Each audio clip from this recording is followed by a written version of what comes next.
예, 우리만 그런 건 아닙니다만 경제가 정말 걱정입니다. 역설적으로는 우리만 잘해서 금방 해결될 일도 아닌 것 같아서 더 걱정입니다.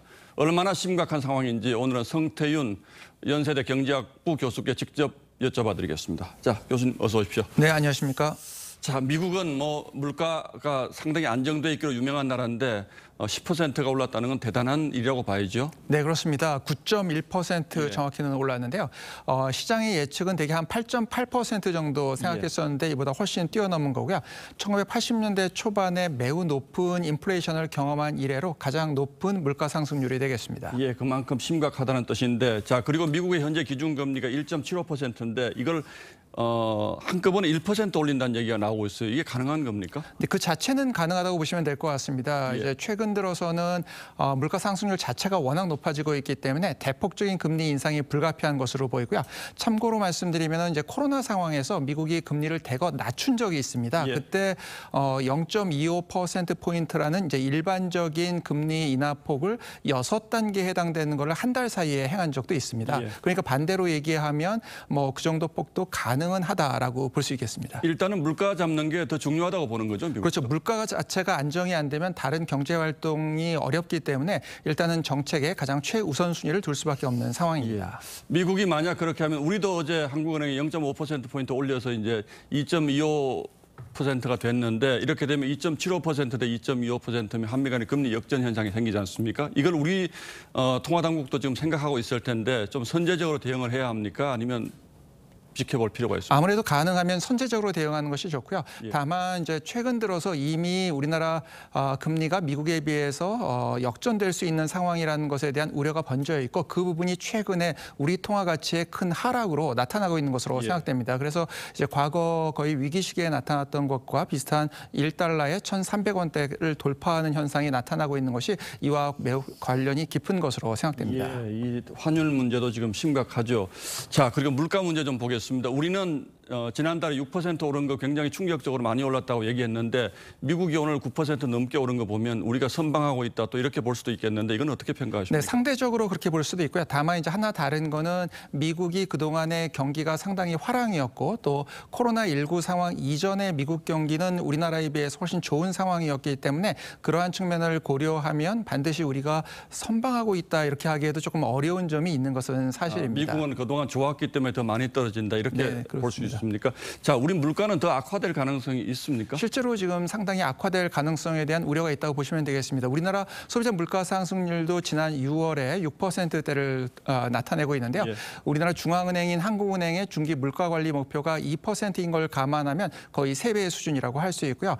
이후에 물가 사정을 나타내는 것으로 생각해 볼 수 있는 생산자 물가 상승률도 지금 9%대에 달하고 있기 때문에 이후에도 물가 상승이 지속될 우려가 있고 최근 물가 상승을 주로 주도했던 식료품과 에너지 가격 상승이 일부 완화된 부분이 있기는 하지만 여전히 매우 높은 수준이어서 상당히 지속되는 것에 대한 우려가 있습니다. 예, 인플레이션은 아직도 상당히 지속될 걸로 이제 교수님은 보시는 거고 경기 침체를 두고는 좀 의견이 엇갈리는 것 같은데 교수님은 경기도 동시에 침체되는 상황 이게 올 수 있다고 보십니까? 네, 현재 우리가 왜 물가 상승이 발생하고 있는지를 봐야 되는데요. 말씀드린 것처럼 두 가지 요인이 있습니다. 하나는 이제 유동성이 코로나19 과정에서 많이 풀려나간 부분이 있고요. 또 하나는 최근에 있었던 이제 에너지와 곡물 가격 상승이 되겠습니다. 이제 이 중에서 유동성을 회수를 해야 되는데요. 코로나19 상황 진정에 따른 유동성 회수가 이루어지게 되면 그 자체가 경기를 위축시키는 요인이 되고요. 또 하나 지금 말씀드렸던 에너지와 곡물 가격의 상승은 생산 비용, 즉 공급 부분에서의 부정적인 충격을 나타내기 때문에 이게 통상적으로 스태그플레이션이라고 부르는 현상을 유발하고 그러면 결국 이제 물가 상승하고 경기 부진이 함께 나타날 수 있는 상황이 되겠습니다. 스태그플레이션이 올 가능성이 정부는 아직은 적다 이렇게 보는데 교수님은 조금 다른 견해를. 네, 현재 스태그플레이션이 저 같은 경우에는 좀 진행 중인 것으로 판단을 하고 있습니다. 이미 물가 상승세 자체가 매우 높은 수준이고 경기도 작년에 워낙 안 좋은 상황에서 올라갔기 때문에 이제 뭐 한 2.5%대라 하더라도 실제로는 상당히 낮은 수준으로 국민들이 체감할 가능성이 있고요. 또 스태그플레이션이 일어난 대표적인 원인이 공급 충격에 의한 비용 증가인데 이 부분이 일어나고 일어나고 있다고 보시면 되겠습니다. 자, 경기 침체 가능성도 좀 더 진행 중이라고 보고 계시는 거고 내년이 더 걱정이다 이런 분들도 많습니다. 지금 우리 경제에서 뭐 여러 가지 있지 않습니까? 가계 부채 문제도 있고 있는데 물가 문제도 있고 우리 경제에서 가장 걱정되는 부분은 어느 시점이라고? 아무래도 전반적인 경제 성장의 동력이 상당히 좀 떨어져 있는 상태고요. 예. 비용 충격이라고 말씀드렸지만 외부에서 온 비용 충격 이외에 우리나라 경제 전반적으로 이미 뭐 노동 비용을 비롯해서 각종 비용 충격이 도래해 있는 상황이고요. 예. 또한 이제 정부 재정이나 이런 부분도 나빠져 있기 때문에 정책적으로 대응하는 데 한계가 있을 수 있는 부분, 또 최근 들어서는 전체적인 경제 생산성이 좀 떨어져 있는 부분, 이런 부분들까지 부정적인 영향을 미칠 가능성이 있고 보시면은 이제 그 금융시장, 특히 이제 채권 시장 같은 경우에 공기업이나 이런 관련된 부분에서 이제 채권이 상당히 공급이 되면서 예.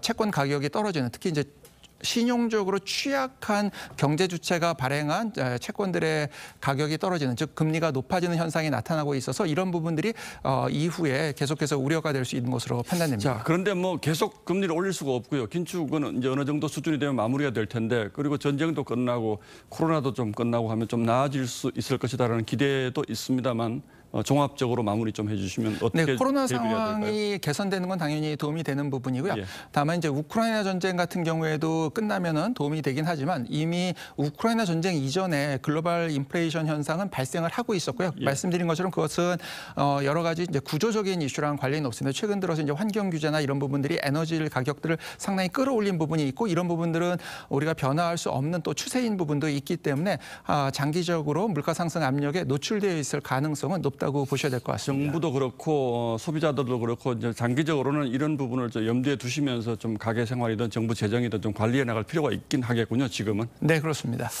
예, 잘 알겠습니다. 성태윤 연세대학교 경제학부 교수께 오늘 우리 경제 문제 좀 집중적으로 진단해 드렸습니다. 자, 교수님 고맙습니다. 네, 감사합니다. 예.